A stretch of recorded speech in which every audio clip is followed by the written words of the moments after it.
Hi friends, welcome to my channel Ammu food star. ఈరోజు నేను మీకు చూపించబోయే రెసిపీ చింతపండు పులిహోర అండి. మన ఇళ్లలో ఏ శుభకార్యం చేసుకున్నా కూడా ఈ రెసిపీ లేకుండా ఉండదు. దీన్ని ఎవర్ గ్రీన్ రెసిపీ అని చెప్పొచ్చు. ఇప్పుడు ఈ చింతపండు పులిహోరని ఏ విధంగా తయారు చేసుకోవాలో నేను మీకు ఇప్పుడు చూపించబోతున్నాను. దానికోసం ఒక 150 గ్రాముల చింతపండుని తీసుకోండి. దీన్ని ఒకసారి బాగా వాష్ చేసుకొని ఒక గ్లాస్ నీళ్లు వేసుకొని నానబెట్టుకోండి. చింతపండును ఒక గ్లాసు వేసి 10 నిమిషాలు నానబెట్టుకోండి. ఇలా నానబెట్టుకున్న చింతపండును మనం స్క్వీజ్ చేసుకొని దాని పల్పును తీసుకోవాలండి. చింతపండు గుజ్జును ఈ విధంగా తీసుకొని మీకు ఎంత వీలైతే అంత చిక్కగా తీసుకొని పక్కన పెట్టుకోండి. మనం ఈ చింతపండు గుజ్జును ఉడకపెట్టడానికి ఒక ప్యాన్ పెట్టుకొని దాంట్లో ఒక 2 స్పూన్స్ ఆయిల్ వేసుకోండి. ఆయిల్ బాగా హీట్ ఎక్కనివ్వండి. ఆయిల్ బాగా హీట్ ఎక్కాలండి.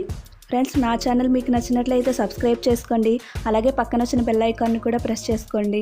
అలాగే ఆల్ అనే ఆప్షన్ కూడా క్లిక్ చేయండి. ఆల్ అనే ఆప్షన్ క్లిక్ చేయడం వల్ల నేను ఏ వీడియో చేసినా మీ వరకు వస్తుంది. ఇలా హీట్ ఎక్కిన ఆయిల్లో 1 స్పూన్ పసుపు వేసుకోండి. పసుపు బాగా మొత్తం ఆయిల్ అంతా కలిసే వరకు కూడా కలుపుకోండి. ఇలా కలుపుకున్న తరువాత మనం స్క్వీజ్ చేసి పక్కన పెట్టుకున్న చింతపండు గుజ్జును కూడా ఇందులో వేసుకొని మొత్తం ఈ ఆయిల్ కలిసే విధంగా మనం కలుపుకోవాలండి. వేసుకొని చక్కగా కలుపుకోండి. కున్న తర్వాత చింతపండు పులుసు ఉడికేటప్పుడు మనం 1 స్పూను ఉప్పును వేసుకోవాలండి. మీకు రుచిని తగ్గట్టుగా వేసుకోండి, కొంచెం తక్కువగానే వేసుకోండి. ఇలా ఉడికేటప్పుడే మనం కొంచెం బెల్లాన్ని కూడా వేసుకోవాలండి. మనం చింతపండుతో ఏ రెసిపీ చేసినా కూడా కొంచెం బెల్లం వేసుకొని చూడండి, దాని టేస్ట్ చాలా బాగుంటుంది. ఇలా దగ్గర పడేంత వరకు కూడా మనం దీన్ని కలుపుకుంటూ ఉండాలండి. బెల్లం మొత్తం కలిసిన తర్వాత చింతపండు గుజ్జు ఇలా దగ్గర పడాలి. దగ్గర పడేటప్పుడు అడుగంటుతుంది కాబట్టి మనం అంటకుండా దాన్ని అలా కలుపుతూ ఉండాలండి. ఇలా కలుపుతూ ఉంటే మనకు త్వరగా దగ్గర పడుతుంది. ఇలా దగ్గర పడిన చింతపండు గుజ్జును మనం ఒక ఎయిర్ టైట్ కంటైనర్లో పెట్టుకుంటే ఒక 15 డేస్ వరకు నిల్వ ఉంటుందండి. ఈ విధంగా గుజ్జు అంతా చిక్కగా అవ్వాలి. ఇలా అయ్యని గుజ్జును పక్కన పెట్టుకోండి. ఇప్పుడు రైస్ని మనం పొడిగా ఉడికించుకొని ఆరబెట్టుకోవాలండి. దానిలో వేడంతా పోయే వరకు మనం ఆరబెట్టుకోవాలి.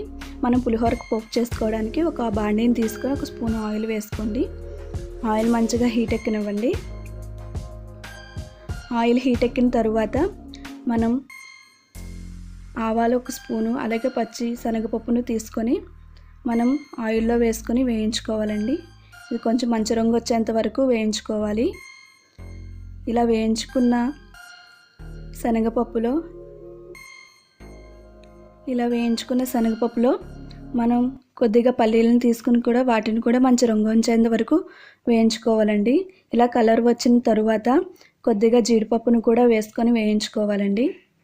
జీడిపప్పు కూడా మంచి గోల్డెన్ బ్రౌన్ కలర్ రావాలి.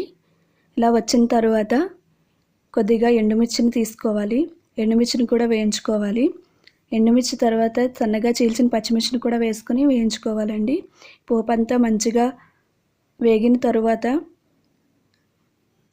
కొద్దిగా కరివేపాకును కూడా తీసుకొని మనం బాగా వేయించుకోవాలండి. ఇలా వేయించుకున్న పోపులో